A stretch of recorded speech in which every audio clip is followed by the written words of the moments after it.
নমস্কাৰ জনাইছোঁ। আকৌ এটা ভিডিঅ' খুব মনত পৰিলে। এইটো মানে ভিডিঅ'টো আজি এনেকুৱা ধৰণৰ, আমি এটা বৃহত্তৰ অসমীয়া জাতি, সকলোৱে জানে অসমীয়া জাতি হ'লেও আমাৰ সকলোৱে এটা কমিউনিটি আছে বা সম্প্ৰদায় আছে। মই যেনে চুতীয়া সম্প্ৰদায়ৰ এটা ল'ৰা, আৰু আমি নিজৰ ইতিহাসটোৰ বিষয়ে জানিব লাগে। আৰু মোৰ এইটো কাৰণে মই কিয় কৈছোঁ, মই নিজে এবাৰ লাজ পাই থৈছোঁ।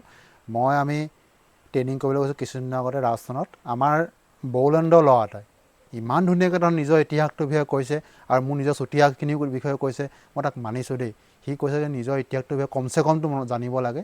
আমি অকল আহোমৰ কথাটো অকণমান জানো। আহোমসকলে 600 বছৰ ৰাজত্ব কৰিছিলে, চৰাইদেউ ৰাজধানী আছিলে, মোগলক বহুবাৰ পৰাস্ত কৰিছে, শৰাইঘাট যুদ্ধৰ বিষয়ে জানো, লাচিত বৰফুকনৰ বিষয়ে জানো, অথচ কিন্তু আমি নিজৰ কথাখিনি আমি নাজানো। সেইকাৰণে আজি মই ভাবোঁ থুলমূলকৈ সি কোৱা কথাখিনিকে মই আপোনাক ক'ম। ইয়াতো যদি মোৰ ভুল হয় আপোনালোকে কমেণ্টত শুধৰাই দিব। ময়ো নিজৰ বিষয়ে চুতীয়া সাম্ৰাজ্যৰ বিষয়ে পঢ়া নাই।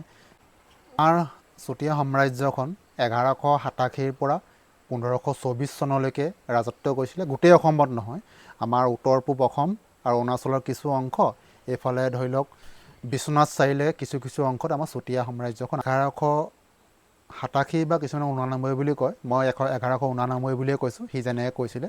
1189 চনৰ কথা। সোৱণশিৰি পাহাৰত আমাৰ 60 ঘৰ চুতীয়া মানুহে বসবাস কৰিছিলে। তাৰ পৰাই চুতীয়াসকল আহিছে। চুতীয়া সাম্ৰাজ্যৰ প্ৰথমজন ৰজা আছিল বীৰপাল।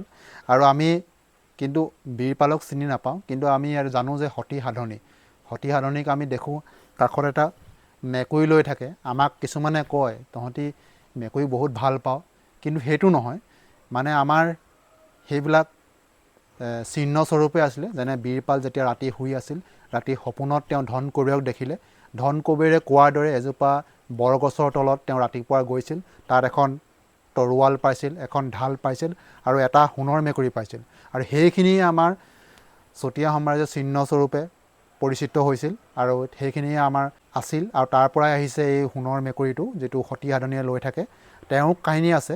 তাৰপিছত বীৰপালৰ পিছত ৰজা হৈছিল ৰত্নপালৰ পিছত বিজয়ধ্বজ পাল। তেনেকৈ বহুত চুতীয়া সাম্ৰাজ্যৰ ৰজা বহুত হৈছিল। আৰু শেষত আমি এতিয়া মেইন বিষয়বস্তুটোলৈ আহোঁ, আমাৰ নিজৰ জাতিটোৰ বিষয়ে যিখিনি কথা আমি জানিলোঁ তাৰ পৰা। যেতিয়া বংশানুক্ৰমে যেতিয়া ৰজাবিলাক হৈছিল, যেতিয়া কৰ্মধ্বজ পালৰ সময়তেই আমাৰ চুতীয়া আৰু আহোমৰ মাজত সংঘাত আৰম্ভ হ'বলৈ ধৰিছিল লাহে লাহে। পিছত ৰজা হৈছিল ধৰ্মধ্বজ পাল, আৰু সেই ধৰ্মধ্বজ পালেই আছিল সতী সাধনীৰ দেউতাক, যিটো আমি আজি সতী সাধনী দিৱস হিচাপে পালন কৰি থাকোঁ। কিহৰ কাৰণে সেইটো ক'ম। তেওঁ যেতিয়া ৰজা হৈছিল, তেতিয়া কোনো পুত্ৰ সন্তান বা কন্যা সন্তান নাছিল। তেওঁক বহুত সাধনা কৰি তেওঁ এজনী কন্যা সন্তান জন্ম হৈছিল, যাৰ নাম তেওঁ ৰাখিছিল সাধনী।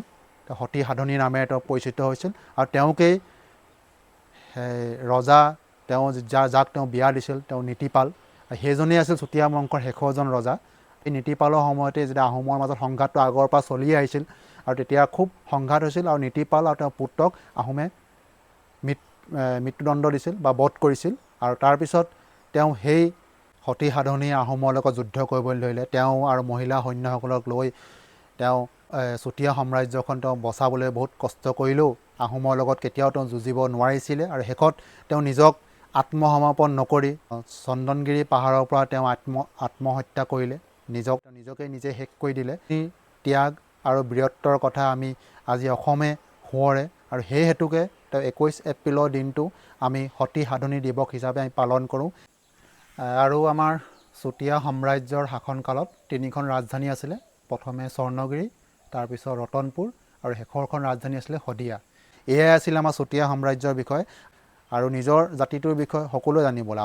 আহোমসকলৰ বিষয়ে অলপ চলপটো জানেই চাগে, কোচসকলেও কছাৰীসকলেও জানিব লাগে, আৰু নিজৰ ইতিহাসটোৰ বিষয়ে জানিব লাগে। তথাপিও আমি কিন্তু সকলো মিলিয়ে আমাৰ এখন অসম হৈছে। আমি অসমীয়া, আমি সম্প্ৰদায়টোৰ পিছৰ কথা। আমি নিজৰ জাতিটোৰ বিষয়ে, অসমীয়া সমাজখনৰ বিষয়ে আমি সকলোৱে একেটাৰে মিলা প্ৰীতিৰে থাকিলেহে আমাৰ অসমখন অসম হৈ থাকিব।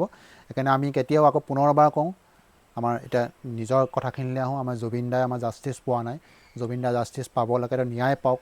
ইমান দিন হৈছে, আমি সকলোৱে অসমবাসীয়ে আশাৰে বাট চাই আছে।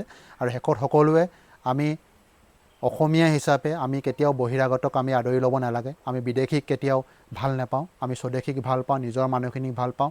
জাতি ধৰ্ম বৰ্ণ আমি সকলো এক হৈ থাকিম। ইয়াকে কৈ আজি এই ভিডিঅ'টো সমাপ্ত কৰিছোঁ। জয় হিন্দ, জয় জুবিন দা।